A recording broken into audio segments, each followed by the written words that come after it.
We'd like to thank you, Board of Directors of Firmenich, for joining us today and calling us in so that we can advise you on your next steps. And we'd first like to commend you on your resilience in dealing with the COVID-19 pandemic.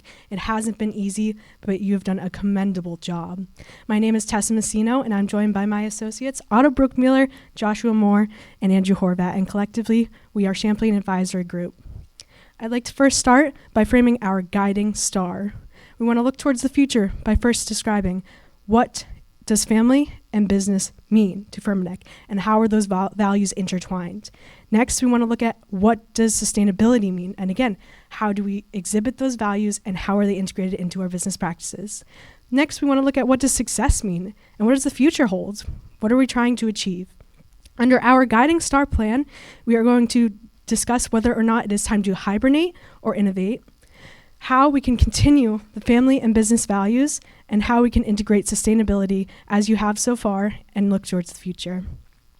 I'd like to start by defining the family and the business and how those values are intertwined. We know that your family values has just been integral to the company, pushing that sustainability, pushing that innovation.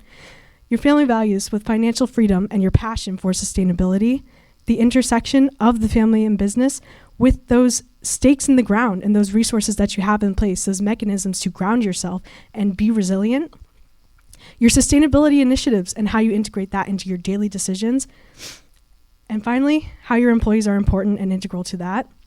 And on the business side, how we navigate supply chain and supply chain management and looking towards that sustainability piece and keeping that sustainability of business operations. Next, assessing your family. Again, looking at that financial independence, which we know is so integral to your family. That family business separation, we know that your family values are woven into the company. So having that separation of that family piece and that business piece has been so important, but also looking at how it intertwines and how that connects. And finally, that resilience piece, how you can remain resilient and how we can look towards the future.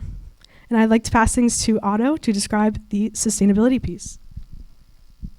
Thank you, Tessa. Now let's do an analysis of your sustainability and what that does for you as a company. So first, here are a bit of your different sustainability methods that you use. The first is you have a lot of governance committees. This helps you, define what you want to do in the future and have proper committees to make sure those things happen. A lot of them are in social and environmental sustainability sectors. On top of this, you have the EcoScent Compass. This is an initiative that was used to be transparent towards your customers. As you know, it's very important to you, your customers, that's one of your values as a family to focus towards, and this allows you to be transparent and make goals and show the customers whether you hit that or not, just showing transparency and increasing value for all of your shareholders. On top of this, there's a lot of biodegradable and other renewable products that you have within your product line. This is important, especially as it pertains to creating synergies down the line if there's a possible acquisition, as this is something that benefits the company that you'd be acquiring as well, and it's something that helps with your supply chain as well as theirs. And then lastly is the Pathways to Positive Strategies. This is an initiative that you have that's where you set goals, and you've been hitting a lot of these goals. And just like with the EcoScent Compass, this has been important on showing to your shareholders that you are really, you're really wanting to have a positive impact, and you're honest, and you're actually trying to hit these goals. And if you don't, you're showing that there were some shortcomings and that you're honest about that and transparent to your customers. The outcomes from this is, first of all, with sustainability, it helps you be resistant to shock. Throughout your 125-year history, there's been a lot of different things that have happened, maybe not to the same level of COVID-19, but we believe sustainability is what makes you, first of all, resilient in your supply chain, and that down the line helps you become resilient within COVID-19 and resilient to the shocks. As you know, you survived this first year, and we're very successful and believe that that's based off the sustainability initiatives that you have. On top of this, it maximizes shareholder value. The reason why you do all of the sustainability initiatives is because you care about each shareholder, whether it's customers, whether it's suppliers, and whether it's people within your own company. And that care has been what's helped driven a lot of innovation that's come from the company. And then lastly is innovation. Innovation within sustainability has been what's driven new innovations for your company to make profit off of, but also to help support and secure the relations you have amongst your supply chain, which has really helped all of the previous outcomes, especially as it pertains to resilience. Now, as it pertains to DRT, the company that you're interested in acquiring, The first thing we want to look at as it pertains to their sustainability initiatives is that they're a leader in plant-based ingredients, and they also have a lot to do with product development and innovation with a diversified portfolio. This helps the resilience sector. This is going to add to your entire supply chain and create an even larger pie to pull from, which makes you more resilient against shock. Because as you add to your pie, it will help you be more resilient as in case any shocks come by, you have more control of the overall supply chain. On top of this, with sustainability, they're focused more on renewable, natural, and green alternatives and are more science-based as compared to your company. This will help you, especially on the innovation side, as it's a capability that they're very experienced in, and we think it can add to your portfolio. And then on top of this creates a lot of synergies. The most important synergy out of sustainability that it's important to note is that DRT focuses a lot on the backside of the supply chain. So they're investing in where they source the materials and how they derive those materials, where you are more focused on the manufacturing process and then further on. So our whole goal here today and the value that we're getting from this possible synergy is closing the circle in sustainability. That is our North Star that we spoke about. It's closing that circle because that adds the ability to be resistant against any shock and makes you extremely strong. Then next on to the guiding star. This is kind of how we're framing where we're making our decisions, which will come up in our matrix here soon. First, again, the resilience part. That's what's going to help you start from where you are now, which is you've braved the storm of the first year of COVID, and we need to be resilient moving forward. This is going to help you bunker down and do that. On top of this, we'll drive some of these synergies to make us stronger and help you move forward with DRT in a positive direction, taking advantage of the current situation.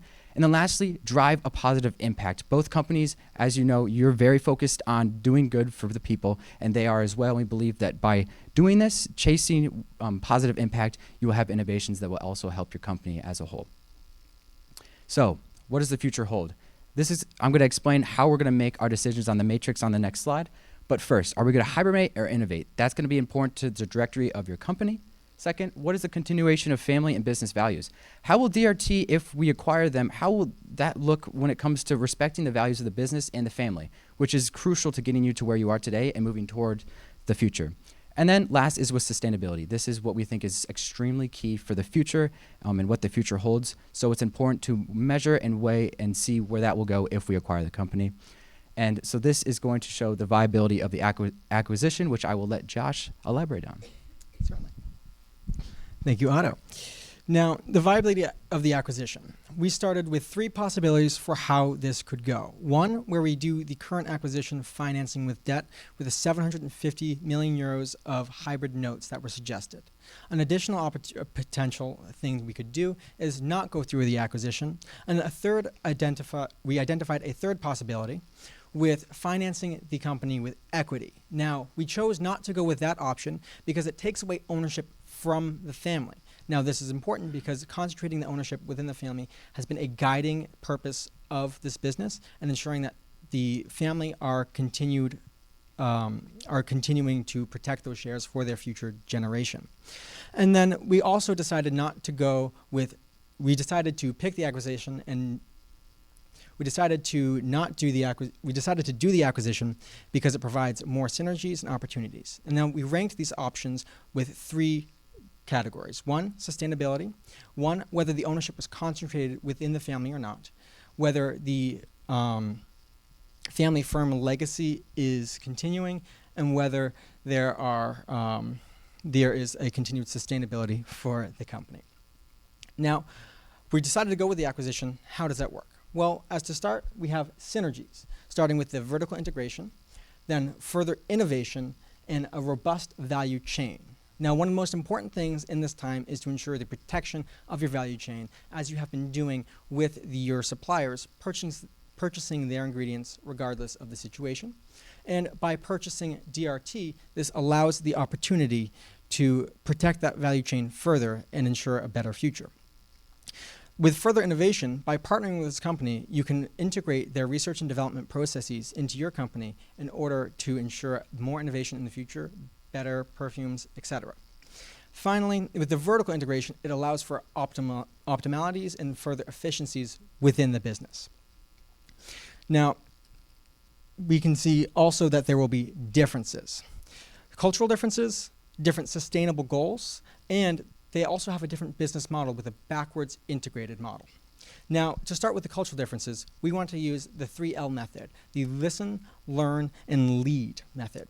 Now, this will allow us to understand their cultural differences to ensure that we integrate them properly and don't make them feel as they're not part of the company. We also want to ensure the sustainability goals are continued. And DRT and your company have very, very different sustainability goals because of the different points on the value chain. By integrating them into your company, you get a full circle, as Otto mentioned earlier, with sustainability goals coming together. Finally, with our backwards integrated model, we really wanted to focus on the vessel strategy that you guys had mentioned to us earlier, where your company wants to be a harbor for others to come and dock, but not changing the company fully. So an important piece of this is respecting their roles while continuing to operate your company and integrate them within it. Now, how are we going to do this? We want to map your course, starting with a family or a business charter. Now, we want to use that 3L strategy and docking strategy we just mentioned, but also in this charter instill your family values and business values, and then collaborate with DRT to ensure that their values are important too. Now, in order to do this, we want to take on 2 executives from DRT, one being a sustainability director. This individual can help ensure that their sustainability initiatives are integrated well within DRT.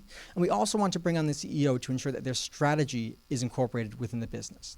Now, we believe that the CEO should be given a position on the board of directors as they cover most of the strategy within your company.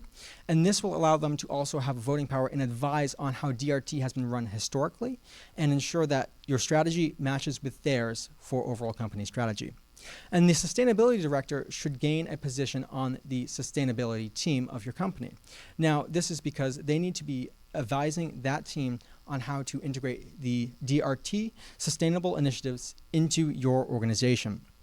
And this will allow you to effectively continue your goal of sustainability along with your running of the company. Now I'm going to pass it off to Andrew, who's going to talk about the financials. Thank you, Joshua. Like any great expedition, you need to plan your trip, map your course, set your bearings, and of course, find your way to your destination. So really, how are we going to get there and make this acquisition happen? So of course, with the valuation of DRT being estimated at around $4.4 billion, this is a very high hurdle to get over. This is not a cheap company, right? We also expect there to be somewhat of a premium involved here, as we're going to have to buy out all the shareholders of this publicly traded corporation, and we've estimated that to be at around 20%, to give us a total purchase price of just over 5 billion euros. Now, of course, we do not have your company does not necessarily have the cash to pay this off on hand, so you're going to be issuing these proposed hybrid notes. So with the total debt value of around 750 million, we've made some key assumptions about what this package may look like.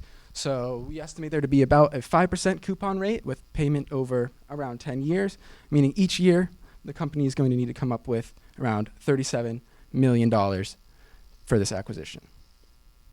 Right, so now looking at the ways this is going to be implemented and how we're going to make this exchange happen, we know that the negotiations and discussions have already been underway. It's not your first time talking with DRT. So right now, we're really going to begin the acquisition process. We think right now is the time to strike and make this change happen. Right? Within a month, we hope that we can work things out with this firm and maybe get some terms and conditions settled to make this acquisition happen and fully incorporate them into our portfolio. Once they are our business and we have started to pay them back, we are going to then start building up these new positions. We want to make sure that DRT, while it is incorporated in our business, we want them to still have a voice. So we're going to bring some executives to be involved into your firm and make sure that DRT is still well managed. And then, of course, this is going to come with how the restructuring of the board, so including their CEO to give them a voice and making sure that they have, again, representation within the company. Now, around 6 months in, we need to focus on the continuity of this project. We want to establish and formalize a charter for the business to follow to ensure that the values are held over time and in perpetuity. With large changes like this, we understand that values and the structure of the entire organization may face some changes, and we want to ensure that our success for the long term. You've been around for over 100 years. That's a century of success. We need to ensure that that keeps going even with these major changes. And then, of course, we need to have some assurance that things are going well. So we want there to be some reviews and assessments to really quantitatively show that this was the right move for your firm. All right, so now we have to think about some considerations. So we know that this, again, is a huge purchase, over billions of dollars. So there is a chance that the family may not be very accepting of it. And with your board being 5 of you being non-family members and the other 4 of you representing the family, we know that sometimes business may be prioritized. However, we want to see the success of both the family and the firm, and we think that this decision needs real consideration of the family members in mind. So the representatives in the board, we ask that you think of the entire family here and make sure that they fully accept it, and in the event that they do not, that this sale does not go through. We do not want to risk the success of the family over the success of the business here. And the long-term outcome here, in terms of not going through with it, in the event that the family does not approve, is financial independence. So we won't have this reliance on debt, and maybe then we can get through COVID some other ways. Now, again, with some more considerations, there's going to be some major risks involved in this, and in major risks involved with managing the COVID-19 pandemic. So first, we have one risk here plotted at middle severity at high probability, and that is that the COVID-19 pandemic will disrupt supply chains. So we know you're a company that operates globally, and you are sourcing your materials and inputs from all over the world. And with the COVID-19 pandemic, we know that anything could happen and anything can change in an instant. This is an unprecedented pandemic that came on with the snap of fingers. We cannot predict realistically what could happen in the future. That's why we see this acquisition of DRT as an opportunity to vertically integrate and ensure that your company has control of the majority of the supply chain. We want to capture as much of the supply chain as possible and stay in control so that we can really reduce risk and reduce unexpected changes. Now, similarly, at a mid-probability risk that is also a mid-severity is failure to integrate the values between the two firms, right? We know that your company's been around forever and you've had long-lasting values, and that their company similarly has their own set of values and ideas. And we think that even though you guys have been around for 30 years, there's a chance that you may not connect. In this event, we see the company charter as an opportunity to set up some governance structure to ensure that DRT is representing the values of your family and your firm. Not only that, but we think that because you've had such a long-lasting relationship with the company, in the event that you really cannot align your perspectives, that you can still work together as you have before, just maybe not as closely aligned in terms of values. And lastly, the price, being billions of dollars, may discourage the family. So really, we want you, and especially the family members on the board, to really pitch this as an opportunity to expand and keep the family business legacy going. Now, we're going to round out the presentation with Tessa. Thank you, Andrew. So some points I want to go back to: how we can create resilience and how we can build off the resilience that you've already achieved. We want to ensure that concentrated ownership remains so that you can remain the guardians for the future generations. And that also looks at the integrity of the business. So we want to ensure that you're around for the future. And we think this acquisition is a great way to continue that and drive that innovation that has been so important to you. So how we can become more resilient, how we can really streamline the supply chain, how we can encourage the synergies between your company and DRT, and how we can use that to drive that innovation and incorporate some new sustainability practices, as we know that is another value that has been so important to your company and so important to your family. So really integrating that and creating that synergistic relationship is a key. And we think that through that vertical integration and through that company charter that you work on together, we can really streamline that. Finally, having that positive impact. We know that you care about your people, we care about your customers, and you care about the future. So how we can have that positive impact on the future, how we can have that positive impact on the company, and how we can just have a positive impact going forward through this merger. So having those social benefits and that environmental impact. Now we know that this is a lot to take in, and we know that you've struggled so much with COVID, as every company has. It has not been easy. So we know that you have questions, and we'd love to take them at this time.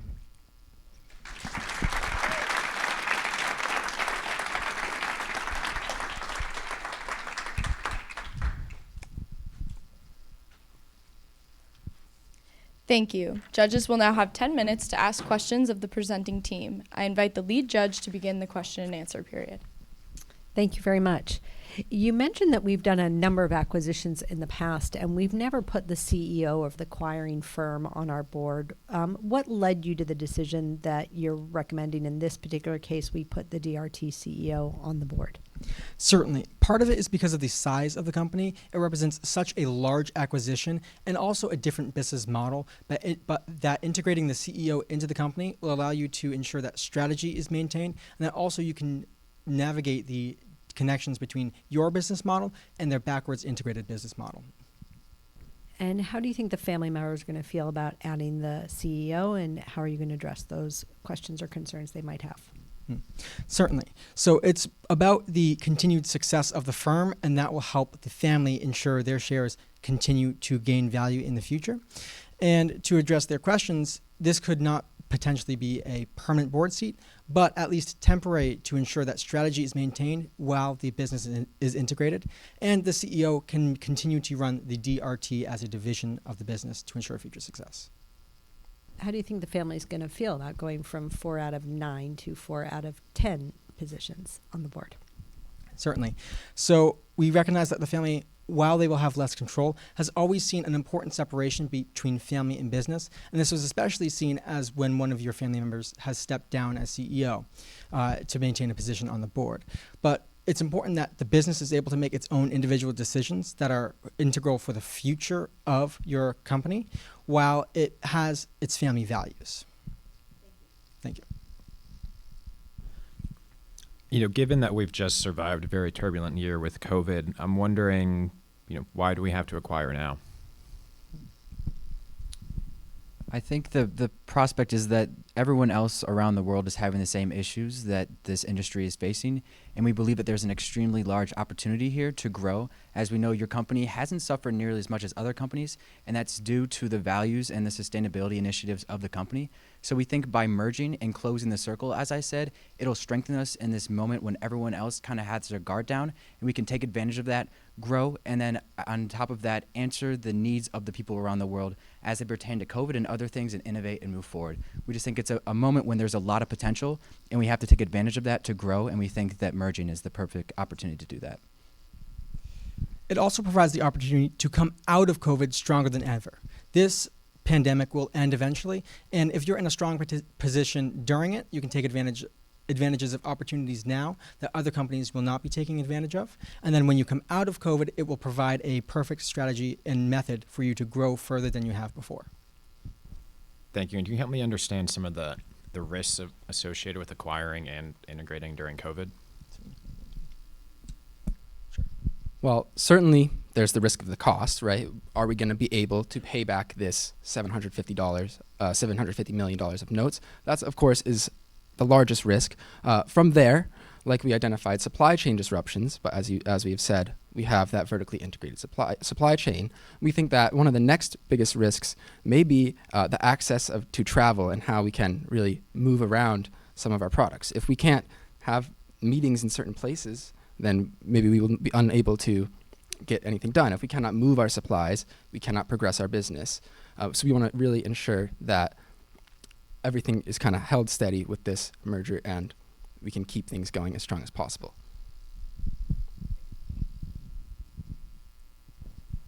So what metrics will you use to measure the success of your proposed strategy? Looking at the implementation timeline, there's midway review and changes, so probably maybe emphasize on that. How are you going to look into the changes? Yeah, certainly. And well, this coming year may be really hard to assess our business with all these changes and all. We think we can look at how DRT has changed from its previous years to its current years. So maybe they have stepped up with how efficient their operations are, or have maybe been able to capitalize on added ventures. But we understand that it may be difficult to assess these things. So having quantitative goals in place, maybe they're goals related to sustainability. It might be easier at this time to focus on some of our initiatives where we have clear set out sustainable development goals, which we can then use to assess the business on, or something similar along those lines where we have a quantitative goal set with the idea that it may be hard to assess the business. The valuation page, let me just go back to that. How did you come up with a 4.4 billion valuation for DRT? That's 7 times their revenue. How did you come up with a $4.4 billion valuation? Certainly. So we used a multiple. We felt that they were valued very, very highly for your company as they provide significant synergies, especially in the sustainability piece. And on top of that, you have to pay the 20% premium. While it's not the highest, the average premium paid for U.S. companies is about 25%. 20% seemed, as you tend to not have the highest bid, but the care more about the values of the company. And that $4.4 billion valuation is also based off of a multiple of 8. In manufacturing, we recognize that it tends to be between 4 and 8 times EBITDA, and so that valuation multiple is consistent with industry standards. But that's not of EBITDA. That's of revenue. I mean, it's a big multiple. I guess my other question is, so you're going to pay $5.3 billion. $750 million is going to come from debt. So the other $4.6 billion, how does that get paid? You're a very cash-heavy business, or not cash-heavy, sorry. You have a large amount of cash that you generate, and we intend to use cash to do that. $4.6 billion of cash? Yes. Wow.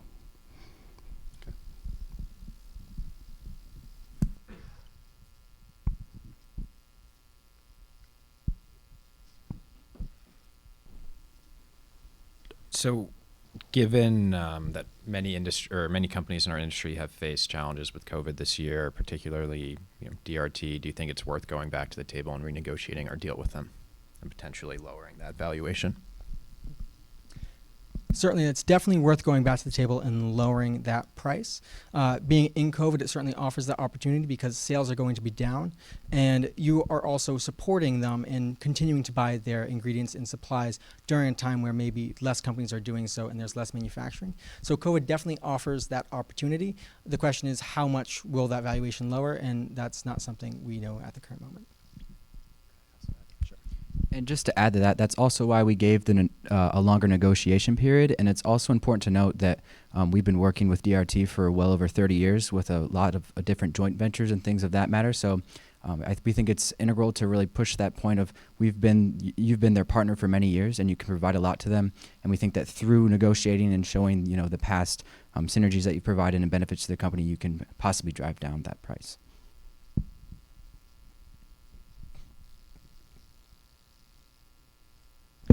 I want to go back to Basma's question for a minute. Can you give me 1 or 2 metrics you are specifically going to look at in that review and assessment to determine if the acquisition integration is going well? Yeah, so to go back to the sustainability side, we don't have specific metrics, but in the past we have used different metrics such as the EcoCent compass. So it would be something along the lines of a metric used to show profitability based off of how the executives have done their job. But then with sustainability being a huge part of the company and as it pertains to weathering the storm and being resilient as well as being profitable, we would use a metric that would be driven by the Pathways to Positive strategy. And then we would measure it with something that's on the lines of the EcoCent compass, which has been used for over 10 years now. So we believe those would be 2 good ways to measure both one side with sustainability and the other side with executive leadership.